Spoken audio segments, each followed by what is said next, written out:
प्रदेश प्रमुखमा शेरचन र गण्डकीमा पृथ्वीमान प्रमुख नियुक्त गर्न सिफारिस। योजना आयोग उपाध्यक्षमा विश्व पौडेल नियुक्त। सरकारले लुम्बिनी र गण्डकीका प्रदेश प्रमुख परिवर्तन गर्ने निर्णय गरेको छ। मंगलबारको मन्त्री परिषदको बैठकले लुम्बिनी प्रदेश प्रमुखमा अमिक शेरचन र गण्डकीमा पृथ्वीमान गुरुङलाई नियुक्त गर्न राष्ट्रपति विद्यादेवी भण्डारी समक्ष सिफारिस गरेको हो। यसअघि ओली नेतृत्वको सरकारले नियुक्त गरेका मध्ये लुम्बिनी प्रदेश प्रमुख धर्मनाथ यादव र गण्डकी प्रदेश प्रमुख सीता पौडेललाई बर्खास्त गर्ने निर्णय गरेको थियो। मंगलबार बालुवाटारमा बसेको मन्त्री परिषद बैठकले लुम्बिनीमा शेरचन र गण्डकीमा गुरुङलाई नियुक्त गर्न सिफारिस गर्ने निर्णय गरेको हो। खण्ड ख यहाँका प्रदेशका प्रदेश प्रमुखहरूलाई पदमुक्त गर्न नेपालको संविधानको धारा 66 को उपधारा 2 बमोजिम सम्माननीय राष्ट्रपति समक्ष सिफारिस गर्दै। 1 श्री सीता कुमारी पौडेल गण्डकी प्रदेश, 2 धर्मनाथ शाह लुम्बिनी प्रदेश। निर्णय नम्बर 2, नेपालको संविधानको धारा 163 को उपधारा 2 बमोजिम दिएका व्यक्तिहरूलाई दिएको प्रदेशको प्रमुखमा नियुक्त गर्न नेपालको संविधानको धारा 66 को उपधारा 2 बमोजिम सम्माननीय राष्ट्रपति समक्ष सिफारिस गर्ने। 1 गण्डकी प्रदेश श्री पृथ्वीमान गुरुङ चितवन, 2 लुम्बिनी प्रदेश श्री अमिक शेरचन चितवन। सैनिक ऐन 2063 को दफा 8 को उपदफा 3 बमोजिम नेपाली सेनाको वरिष्ठ अधिकृत रहेका वियनम 53 का बाल अधिकृत रथी प्रभुराम शर्मालाई मिति 2078 4/26 गतेदेखि लागू हुने गरी कायम मुकायम भई प्रधान सेनापतिको कार्यभार सम्हाल्ने गरी तोक्न सम्माननीय राष्ट्रपति समक्ष सिफारिस गर्ने। 4 बेवारिसे शव व्यवस्थापन निर्देशिका 2078 स्वीकृत गर्ने। 5 राष्ट्रिय योजना आयोगको उपाध्यक्षमा डाक्टर विश्वनाथ पौडेल, सदस्यहरूमा श्री रामकुमार फुयाल र दिलबहादुर गुरुङलाई नियुक्त गर्ने निर्णय। माओवादी पृष्ठभूमिका शेरचन अघिल्लो पटक गण्डकीका प्रदेशको प्रमुख थिए। गुरुङ भने चितवनका पुराना कांग्रेस नेता हुन्। ओली सरकारबाट नियुक्त मध्ये प्रदेश 2 बाट राजेश झा अहिराज, गण्डकीबाट सीता पौडेल र लुम्बिनीबाट धर्मनाथ यादवलाई हटाएर गठबन्धनका दलबाट आएको सिफारिस अनुसार नयाँ प्रदेश प्रमुख नियुक्त गर्न सिफारिस गर्ने निर्णय गरिएको हो। प्रदेश 2 मा भने नयाँ प्रमुख सिफारिस गरिएको छैन। प्रदेश 2 मा जनता समाजवादी पार्टीको उपेन्द्र यादव समूहले प्रदेश प्रमुख सिफारिस गर्दैछ। माओवादी केन्द्रको मंगलबार बसेको स्थायी कमिटी बैठकले उनलाई गण्डकीमै प्रमुखमा रूपमा दोहोर्याउने गरी सिफारिस गरेको थियो। तर माओवादीको सिफारिस संविधानसँग बाजिएपछि उनलाई गण्डकीबाट लुम्बिनी लगिएको हो। सरकारले राष्ट्रिय योजना आयोगको उपाध्यक्षमा अर्थविद विश्व पौडेललाई नियुक्त गर्ने निर्णय गरेको छ। मन्त्री परिषद बैठकले उनलाई उपाध्यक्ष नियुक्त गर्ने निर्णय गरेको हो। प्रधानमन्त्री शेरबहादुर देउवाको नेतृत्वमा अघिल्लो पटक सरकार गठन हुँदा उनी योजना आयोगकै सदस्य थिए। आयोगको सदस्यहरूमा रामकुमार फुयाल र दिलबहादुर गुरुङ नियुक्त भएका छन्। सरकारले बेवारिसे शव व्यवस्थापन निर्देशिका पनि स्वीकृत गरेको छ। बैठकले प्रभुराम शर्मालाई कार्यवाहक प्रधान सेनापतिको जिम्मेवारी दिने निर्णय गरेको हो। शर्माले हाल सेनामा बलाध्यक्ष र बलाधिकृत रथीको जिम्मेवारी सम्हालिरहेका थिए। हालका प्रधान सेनापति पूर्णचन्द्र थापाले 25 भदौबाट अनिवार्य अवकाश पाउँदैछन्। अवकाशको 1 महिना अघि बिदा बस्ने परम्परा अनुरूप उनले 24 साउनबाट बिदा बस्ने तयारी गरेका छन्।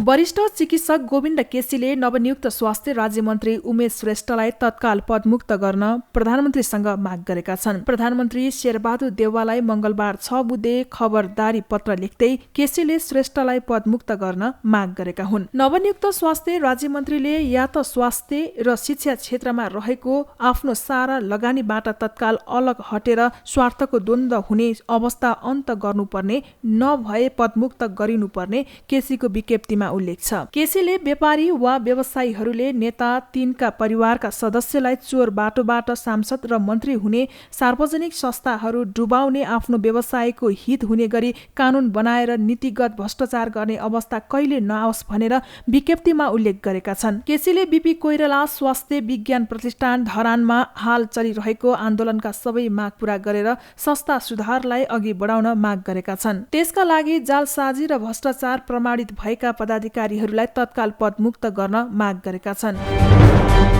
लुम्बिनी प्रदेश सरकारले विश्वासको मत लिने तयारी गरेको छ। कानून त एकल बहुमतको सरकार भए पनि व्यवहारमा 2 दल सहभागी भएकाले विपक्षीको माग अनुसार मुख्यमन्त्री शंकर पोखरेलले प्रदेश सभाबाट विश्वासको मत लिने तयारी गरेका हुन्। मंगलबार मन्त्री परिषद बैठकपछि आयोजित पत्रकार भेटघाटमा बोल्दै सरकारका प्रवक्ता बैजनाथ चौधरीले मुख्यमन्त्रीले छिट्टै प्रदेश सभाबाट विश्वासको मत लिने बताए। प्रवक्ता चौधरीले जनता समाजवादी पार्टीको विवादमा आयोगले उपेन्द्र यादव समूहलाई आधिकारिकता दिए पनि त्यसले लुम्बिनी प्रदेशमा तत्काल फरक नपार्ने बताए। वैशाख 19 मा सरकार गठनका बेला लुम्बिनी प्रदेश सभामा रहेका 81 सदस्य मध्ये एमालेका मात्र 41 सांसद देखाएर मुख्यमन्त्रीमा शंकर पोखरेलले संविधानको धारा 168 को उपधारा 1 अनुसार शपथ लिएका थिए। सरकार गठनपछि अहिले एमालेका 38 र जसपाका 3 गरी 41 सदस्यको समर्थनमा सरकार टिकेको छ। विपक्षी गठबन्धनमा पनि 41 सदस्य नै। कांग्रेसको क्रियाशील छानबिन समितिले नेतृत्वलाई प्रतिवेदन बुझायो। प्रतिवेदनमा कार्यदल सदस्य गुरुङको असहमति।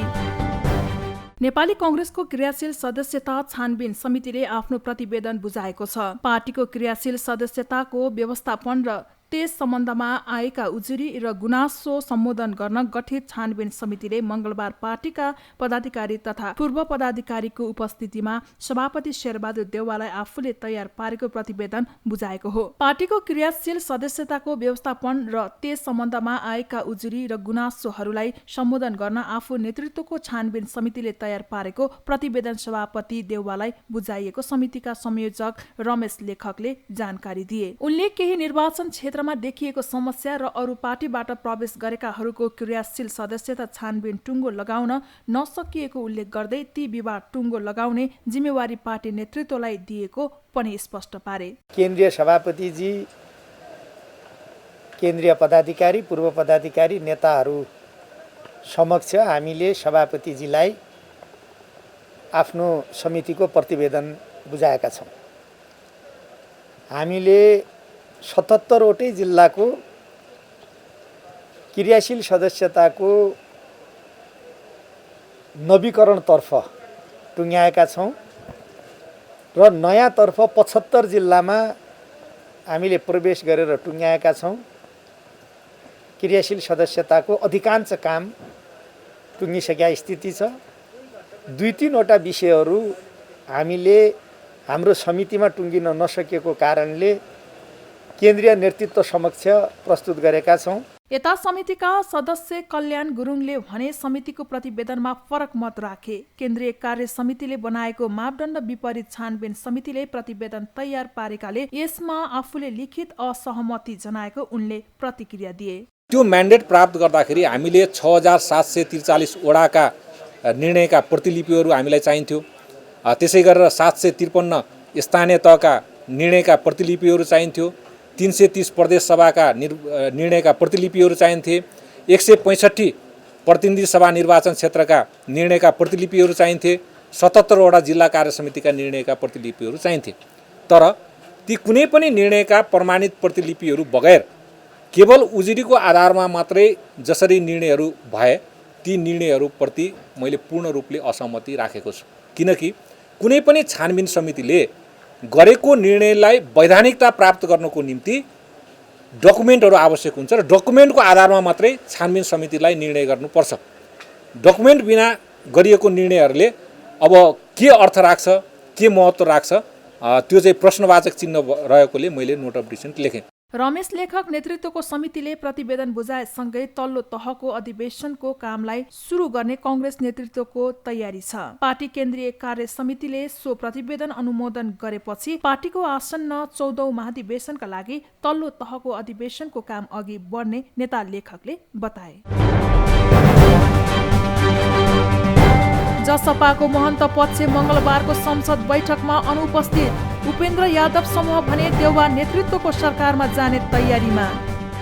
जनता समाजवादी पार्टीको आधिकारिकता गुमाएको महन्त ठाकुर पक्षले आगामी रणनीतिबारे छलफल सुरु गरेको छ। सोमबार निर्वाचन आयोगले जसपाको उपेन्द्र यादव पक्षलाई पार्टीको आधिकारिकता दिएपछि उत्पन्न परिस्थितिबारे ठाकुर पक्षका संघीय संसद र प्रदेश सभाका काठमाडौँमा उपलब्ध सांसदहरूले मंगलबारबाट छलफल सुरु गरेका हुन्। निर्वाचन आयोगले पार्टीको आधिकारिकताका सम्बन्धमा फैसला गरेपछि त्यसको अध्ययन गरी कसरी अघि बढ्ने भन्ने विषयमा आफूहरू बीच छलफल सुरु भएको नेता लक्ष्मणलाल कर्णले जानकारी दिए। को फैसला आयो पार्टीको आधिकारिकता सम्बन्धमा आइसकेपछि त्यसका हामीले प्राप्त गर्यौं नक्कलहरू अध्ययन गर्छौं र अहिले पार्लियामेन्ट भएको कारणबाट हामी जाँदैछौं।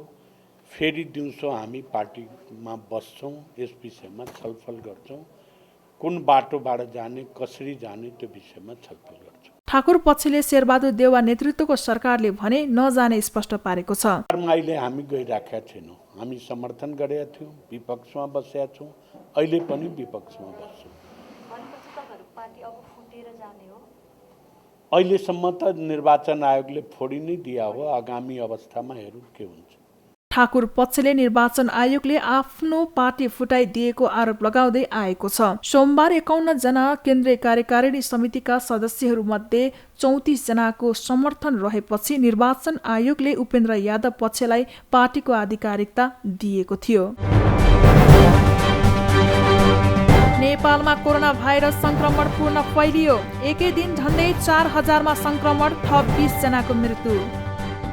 नेपालमा गएको 24 घण्टामा 3849 कोरोना भाइरसका संक्रमित थपिएका छन्। 17518 को परीक्षण गर्दा पीसीआरमा 2726 जना र एन्टिजेनमा 1173 जना संक्रमित फेला परेका हुन्। काठमाडौँ उपत्यकामा 774 जना संक्रमित फेला परेका छन्, जसमा काठमाडौँ 475, ललितपुर 167 र भक्तपुर 132 रहेका छन्। मंगलबारको संक्रमण दर 22.25% छ। काठमाडौँमा 5856, ललितपुरमा 1217 र भक्तपुरमा 966 जना सक्रिय संक्रमित पुगेका छन्। चितवन, कास्की, सुनसरी, मोरङ र झापामा 100 भन्दा बढी संक्रमित थपिएका छन्। कुल संक्रमित संख्या 6,85,000 रहेको छ। देशभर हालसम्म 28,836 जना सक्रिय संक्रमित छन्। यो अवधिमा 1,718 निको भएका छन्। कोरोना संक्रमण मुक्त हुनेको संख्या 6,47,079 जना पुगेको छ। 24 घण्टामा देशभर 20 जना संक्रमितको मृत्यु भएको छ। यससँगै देशभर हालसम्म कोभिडबाट मृत्यु हुनेको संख्या 9,758 पुगेको छ।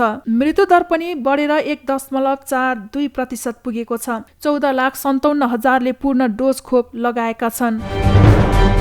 स्वास्थ्य मन्त्रालयका अनुसार नेपालमा 47 जनामा कोरोनाको डेल्टा भाइरस संक्रमणको पुष्टि भएको छ। स्वास्थ्य मन्त्रालयका अनुसार नेपालमा 47 जनामा कोरोनाको डेल्टा भाइरस संक्रमणको पुष्टि भएको छ। मन्त्रालयका अनुसार गत जेठ महिनादेखि मध्य असारसम्म देशका विभिन्न भागहरूबाट विभिन्न उमेर समूहका व्यक्तिहरूबाट संकलित नमुना मध्येबाट 47 वटा नमुना परीक्षणका लागि दिल्ली पठाइएको थियो, जसमा सबै नमुनामा डेल्टा भाइरस पुष्टि भएको मन्त्रालयको भनाइ छ। त्यसमध्ये पनि 3 वटा नमुना थप उत्परिवर्तन K417 एन्ड म्युटेसन भेटिएको छ। यी सहित नेपालमा भेरिएन्ट कन्सर्नका रूपमा अल्फा र डेल्टा भेरिएन्ट तथा भेरिएन्ट अफ इन्ट्रेक्सका रूपमा कप्पा भेरिएन्ट पुष्टि भएको छ। यी भेरिएन्टहरू बढी संक्रामक तथा सबै उमेर समूहका व्यक्तिहरूलाई असर पार्ने विभिन्न अध्ययनबाट पाइएको मन्त्रालयको भनाइ छ। कोरोना नियन्त्रण र खोप भित्राउन गम्भीर देखाउन संसदमा विपक्षीको माग। संसदलाई घेप्ने छुट सरकारलाई नभएको गगनको भनाइ। प्रतिनिधि सभा बैठकको शून्य समयमा सांसदहरूले समसामयिक राजनीतिको सम्बन्धमा आफ्नो धारणा राखेका छन्। प्रतिनिधि सभाको मंगलबारको बैठकमा बोल्दै सांसदहरूले समसामयिक राजनीतिक तथा विभिन्न विषयमा आफ्नो धारणा राखेका हुन्। बैठकमा बोल्दै सांसद अभिषेक प्रताप शाहले पूर्व प्रधानमन्त्री डाक्टर बाबुराम भट्टराईले केही दिन अघि ट्विटर मार्फत हिन्दू विरोधी अभिव्यक्ति दिएको भन्दै त्यसप्रति आपत्ति प्रकट गरे। सहयोग महोदय, अस्ति भर्खर केही दिन अगाडि पूर्व प्रधानमन्त्री आदरणीय व्यक्तित्व बाबुराम भट्टराईजीले एउटा आफ्नो साथीहरूको रिट्विट गर्नुभएको थियो, faith is dangerous thing, it makes you throw away milk and drink urine भनेर एउटा धर्ममाथि चाहिँ उहाँले प्रहार गर्नुभएको थियो। सहयोग महोदय, हामी यो देश यो सेकुलर देश हो, हामी सबै धर्मलाई इज्जत गर्ने र चाहिँ सबै धर्मलाई उत्तिकै सम्मान हुने चाहिँ हाम्रो धारणा हो। र तैपनि उहाँ जस्तो व्यक्तित्व, उहाँ जस्तो पढा लेखा, उहाँ जस्ता बनाउन एउटा सिनियर व्यक्तित्वले त्यस्तो अभिव्यक्ति दिइसकेपछि पुरै नेपालमा खास गरेर हिन्दू धर्मावलम्बीहरू एकदमै आक्रोशित छन्। सहयोग महोदय, यस्तो किसिमको टेका टिप्पणी नआओस्। आइन्दा हुने समयमा म चाहिँ जोरदार माग गर्न चाहन्छु। धन्यवाद। जय नेपाल। सांसद आशा कुमारी विकले कोरोना कहरका कारण बालबालिका किशोर किशोरीको शिक्षा इन्टरनेट मार्फत भएको भए पनि पब्जी र फ्री फायर जस्ता खेलको लतमा परेर बच्चाहरूको स्वभाव नै परिवर्तन भएको गुनासो गरिन्। कोरोना कहरले थलिएको देशको बालबालिका र किशोर किशोरीमा शिक्षामा परेको असरले समाजमा डरलाग्दो समस्या सिर्जना। इन्टरनेट प्रयोगकर्ता बढेको छ, यो खुसी हो, तर पब्जी र फ्री फायर जस्तो खेलको लतमा फँसेको उनीहरूमा देखिएको डराउने, झस्कने, जिद्दीपना जस्तो अनौठो बानीले बच्चाहरूको स्वभावले आमा बुवामा परेको तनावको कारण निम्तिने रोगहरूको दृश्य सामान्य लाग्ला, तर पछि गएर मानसिक रोगीको अस्पतालको अभाव हुने सङ्केत देखिएकोले तत्काल सरकारले यो अनलाइन खेलहरू बन्द गरियोस्, नत्र अभिभावक न्याय खोज्दै अदालतको ढोका पुग्ने दिन नआओस् भन्ने मुख मार्फत सरकारको ध्यान आकर्षण गर्दछु। सांसद इन्दु कुमारी शर्माले नागरिकता नपाउँदा लाखौं मानिस संविधानले प्रदान गरेको मौलिक हकबाट वञ्चित भएको भन्दै नागरिकता सम्बन्धी ऐन सर्वसम्मत रूपले पास गराउन सरकार र सदनको ध्यान आकर्षण गराइन्। नेपालको संविधान 2072 को भाग 2 धारा 10 मा कुनै पनि नेपाली नागरिक नागरिकता प्राप्त गर्ने हकबाट वञ्चित हुने छैन भनिएको छ। नागरिकता प्राप्त गर्ने हरेक जन्मसिद्ध नागरिकको अधिकार हो र यसको सुनिश्चित गर्ने राज्यको दायित्व हो। तर आज लाखौं नागरिक नागरिकता नपाउँदा शिक्षा, स्वास्थ्य, रोजगारी जस्ता संविधान प्रदत्त मौलिक हकबाट वञ्चित भई राज्यविहीन भई पीडादायक जीवन बाँच्न बाध्य भएका छन्। सभापति महोदय, आफूलाई अनुकूल र सत्ता टिकाइराख्न संसद छलेर चलिरहेको संसद विघटन गरी भोलिपल्ट नै अध्यादेश मार्फत नागरिकता ऐन ल्याउन सक्ने सरकारले हामी सांसदहरूले 3 वर्षदेखि बारम्बार संसदमा नागरिकता ऐन पारित गर्न आवाज उठाउँदा किन सुनवाई गरेन, म प्रश्न गर्न चाहन्छु।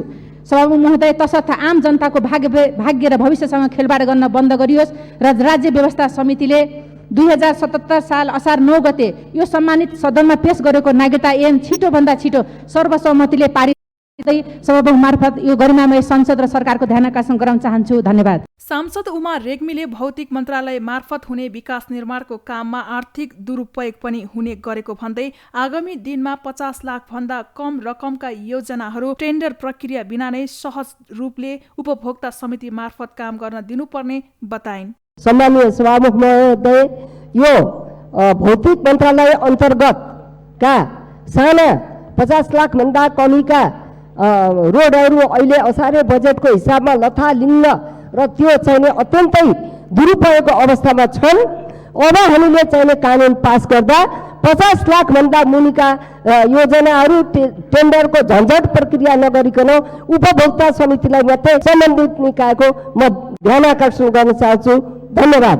सांसद कृष्ण प्रसाद दाहालले वर्तमान सरकारले खारेज गरेको भूमि सम्बन्धी समस्या समाधान आयोगलाई पुनर्जीवन दिनुपर्ने बताए। यो सरकार आइसकेपछि सुकुम्बासी सिद्धिएको हो कि 11 लाख फाइलहरू तयार भएर बसेका छन्। पूर्जा लिनको निम्ति सुकुम्बासीहरू लालायित छन्। ऐन यसै सदनले, सम्मानित सदनले ऐन बनाएर सुकुम्बासी समस्या समाधान आयोग पनि बनायो भूमि सम्बन्धी समस्या समाधान गर्नको निम्ति। त्यो समस्या समाधान गर्ने आयोग यो सरकार बन्ने बित्तिकै खारिज भएको छ। भूमि सम्बन्धी समस्या समाधान आयोगलाई पुनर्जीवित गरियोस्, पूर्जा वितरणको जुन प्रक्रिया छ त्यो प्रक्रियालाई प्रारम्भ गरियोस् र यो देशभरिमा रहेको यो समस्या समाधान गर्नको निम्ति सभामुख महोदय मार्फत म सरकारको ध्यानाकर्षण गर्न चाहन्छु। सांसद कृष्ण भक्त पोखरेलले चितवनको कालिका नगरपालिका स्थिति वडा नम्बर 10 र 11 मा मानिसहरू बस्न नै अयोग्य हुने गरी जोखिम बढेको र 90% चेपाङ समुदाय बस्ने ठाउँ समेत जोखिममा परेकाले उनीहरूलाई एकीकृत बस्ती निर्माण गरी सार्नुपर्ने बताए। शहरी विकास मन्त्रालय अन्तर्गत यो बागमती सभ्यता एकीकृत विकास समितिको मातहतमा रहेको काठमाडौँ क्षेत्र नम्बर 3 को गोएश्वरी गोकर्ण बागमती कोरिडोर सडक यतिखेर यो बर्खाको समयमा त्यहाँ आवत जावत गर्न नसक्ने अवस्थामा छ। 25-26 वर्ष अगाडि सुरु हुँदादेखिको मुआवजाको विवाद अहिले पनि छ, जसका कारण हामीले चाहिँ सम्बन्धित मन्त्रालयमा ध्यानाकर्षण गराएर 6-7 महिना अगाडि एउटा कार्यदल पनि बनेको, तर त्यसले पनि समयमै काम सम्पन्न गर्न नसक्दाखेरि त्यहाँ अहिले एडिबीको लगानीमा अगाडि बढेको बागमती सौन्दर्यीकरणको काम पनि रोकिएको छ। बाटो पनि नहुँदाखेरि समस्या परेको छ। एकातिर किसानहरू पीडित किसानहरूले मुआवजा पाउने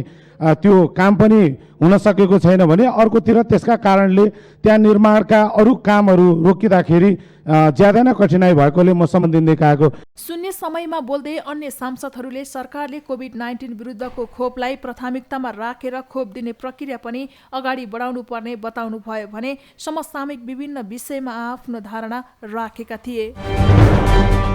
नेपाली कांग्रेसका सांसद गगन थापाले आफ्नो स्वेच्छाचारी र प्रतिगामी कदमका कारण तत्कालीन प्रधानमन्त्री केपी शर्मा ओली बालुवाटारबाट बारदलीमा पुगेको बताएका छन्। मंगलबार बसेको प्रतिनिधि सभाको बैठकको शून्य समयमा बोल्ने क्रममा थापाले ओलीले जस्तै स्वेच्छाचारी गतिविधि नगर्न प्रधानमन्त्री शेरबहादुर देउवालाई सचेत गराएका हुन्। यो सरकारलाई ओलीको जस्तो मनपरी गर्ने छुट नभएको थापाले स्पष्ट पारे। यो अध्यायको सुखान्तको लागि सरकार र संसद दुवैसँग नयाँ अपेक्षाहरू छन्। संसदलाई हेप्ने, अदालतलाई हप्काउने, न विधि मान्ने न विज्ञानलाई पत्याउने, स्थानीय र प्रदेश सरकारलाई पङ्गु बनाउने, जनताको दुहाई दिने तर आसेपासे कोस्ने नयाँ सरकारलाई यस्तो कुनै पनि अपराध गर्ने छुट छैन।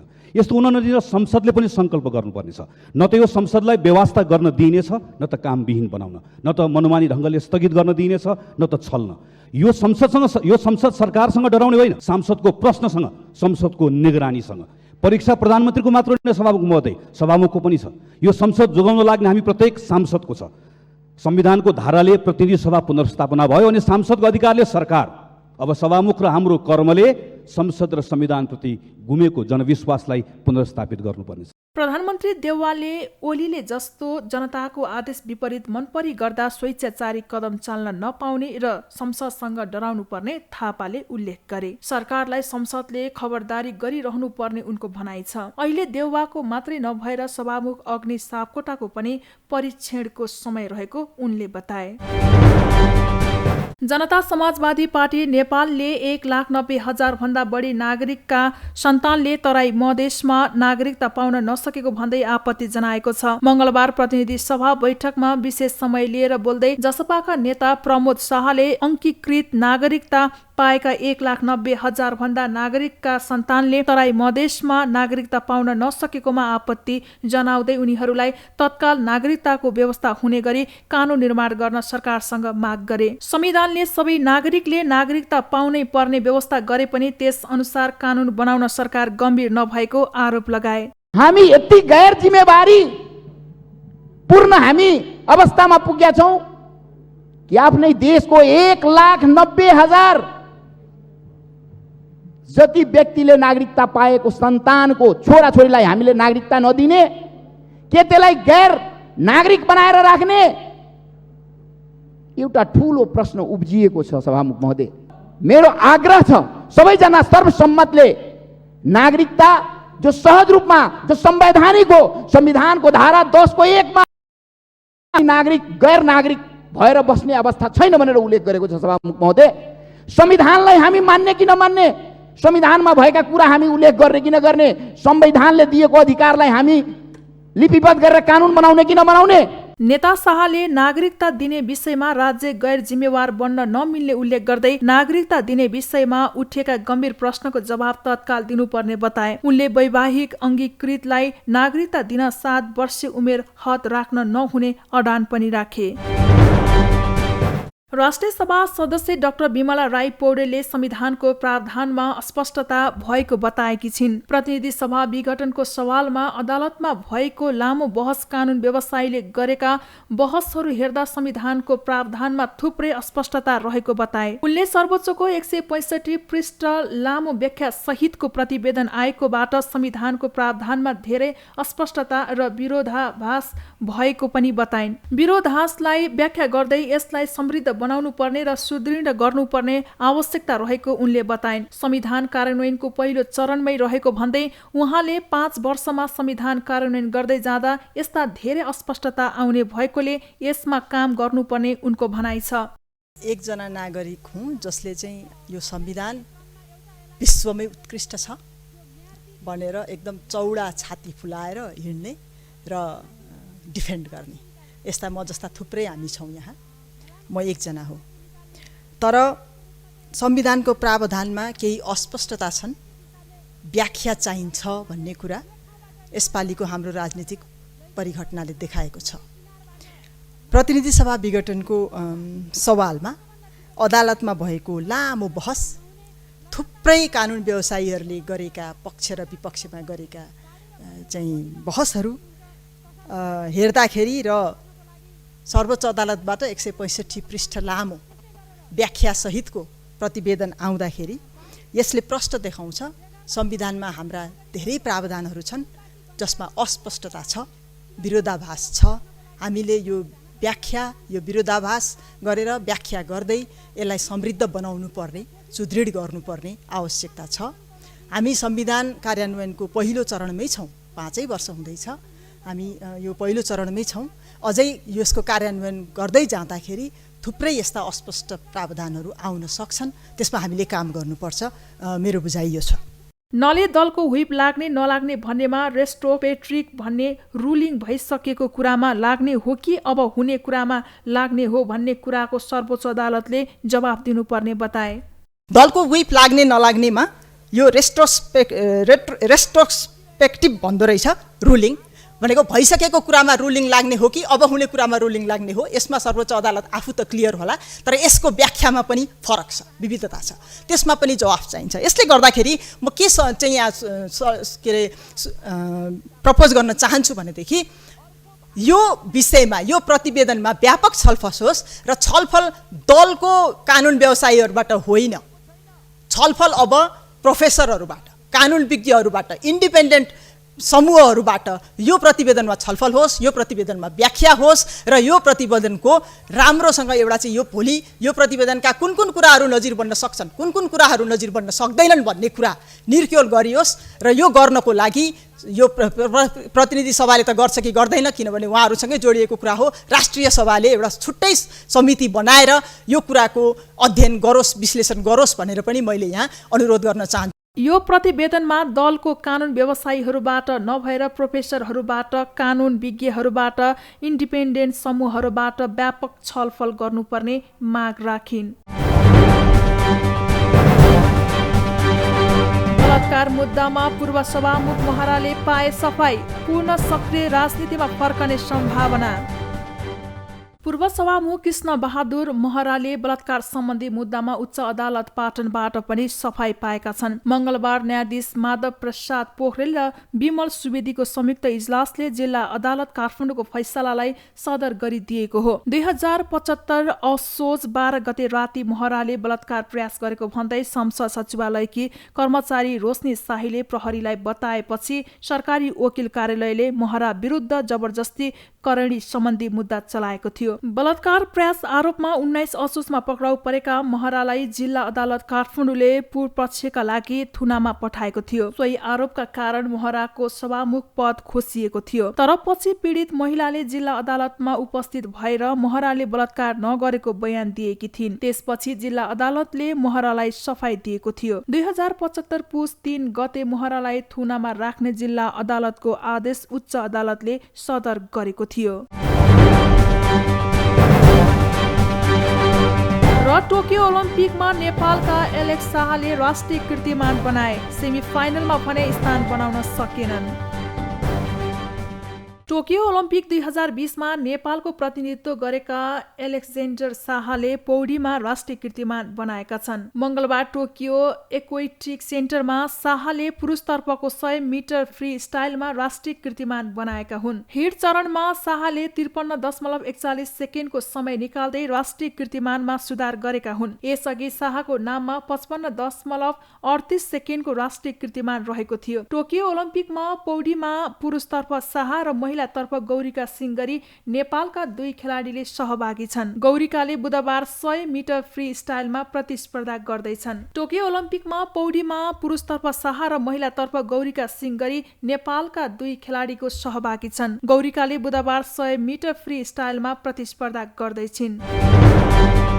सुनसरीको देवान्सगञ्ज गाउँपालिकाका बासिन्दा बाँदरको उपद्रोले आजित भएका छन्। गाउँपालिका स्थित दक्षिणी बस्तीका बासिन्दाहरू 2 वर्ष यता बाँदरबाट त्रस्त र आजित भएका हुन्। खेतबारीमा लगाइएका बालीनाली बाँदरले नष्ट गर्नुका साथै भान्साकोठा भित्रका खानेकुरा समेत खाइदिने तथा मानिसहरूलाई आक्रमण गर्न थालेपछि स्थानीयवासी बाँदर आतंकबाट त्रसित बनेका हुन्। देवानगञ्ज गाउँपालिकाको वडा 4 दक्षिणी बस्ती कप्तानगञ्जमा प्रवासी बाँदरहरूले स्थायी आवासको रूपमा उक्त क्षेत्रलाई प्रयोग गर्न थालेपछि स्थानीयवासीलाई शास्ति भएको हो। 2 वर्ष अघि झन्डै 200 को संख्यामा गाउँ भित्रिएको बाँदरहरूले सागसब्जी र अन्न बाली खाइदिने तथा खेदाउने क्रममा मानिसहरूलाई समेत आक्रमण गरेर घाइते बनाउन थालेको स्थानीय सुरेन्द्र मेहताले बताए। यो बोडी खान्छ, यो परवल खान्छ, अनि त्यो लौकी खान्छ, घेरौला खान्छ, यो सबै खान्छ।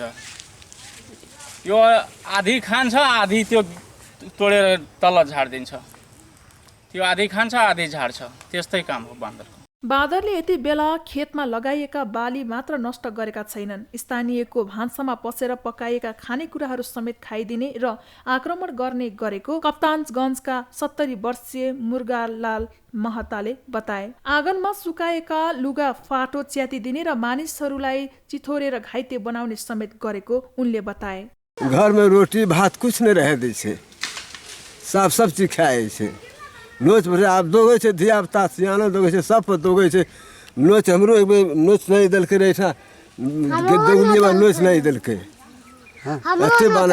एते बानर हमरा आर के तंग करने छै। 2 बरस से कुछ नहीं है, सब जगह जमीन खसले छै, कुछ नहीं हुए दै छै, कुछ नहीं होइ छै, साफ खाली रख दै छै। आबै छै कुछो लगबै छै, साग सब्जी सब खाए छै। परोर लगबै छै, परोर खाए छै, बोला रोपै छै, बोड़ो खाए छै, खीरा खाए छै, कुछ नै उपजा दै छै। उपद्रो बढ्दै गएपछि बाँदर धपाउन स्थानीयले गरेका अनेकौं प्रयास असफल भइरहेको, बरु उल्टै बाँदरले आक्रमण गरेर घाइते भएको स्थानीय रमेश मेहताले बताए। गुलेरी हान्ने र टिन ठटाउने लगायतका अनेक उपाय अपनाए पनि बाँदरको समूह अगाडि आफ्नो केही नलागेको उनले बताए। यस विषयमा गाउँलेहरूले स्थानीय प्रशासन र गाउँपालिकालाई हार गुहार गरे पनि समस्या समाधानमा कुनै निकायले चासो नदिएको मेहताले गुनासो गरे। पुरा सखाबै पाल्थ्यो, यसपालि तरकारी बाली एउटै खाना दिएको छैन। तर फलफुल, आँप, लिची, कटहर कुनै पनि खाना दिएको छैन। हामीले गाउँपालिकामा पनि निवेदन दिएको थिएँ, अस्ति निवेदन दिएको छु। सिडिओ कार्यालयमा पनि सिडिओ साहबसँग पनि गाउँपालिका रोबरमा राखेर, गाउँपालिका अध्यक्षलाई रोबरमा राखेर पनि गरेँ। गाउँपालिकाले अध्यक्षले के भन्नुहुन्छ भने हामीलाई बजेटै हाल्न यसमा हुँदैन, तपाईँहरू आफ्नो जे गर्नुहुन्छ त्यो गर्नुहोस्, हामीले कुनै पनि सुरक्षित वातावरण बनाएको छैन अहिलेसम्म। प्रशासनबाट पनि चासो नदिएकोले स्थानीयहरू आफै मिलेर बाँदरलाई अलमलाउन भन्दै बाँदरको वासस्थान बाँसघारीमै काँचो सब्जी, चिजबल र भुजा लगेर छरिदिने गरेको स्थानीयहरूले बताए। देवानगञ्जवासीलाई बाँदरको आतंकबाट मुक्ति दिलाउन स्थानीय प्रशासन र गाउँपालिकाले ठोस कदम नचालेको स्थानीयको गुनासो छ।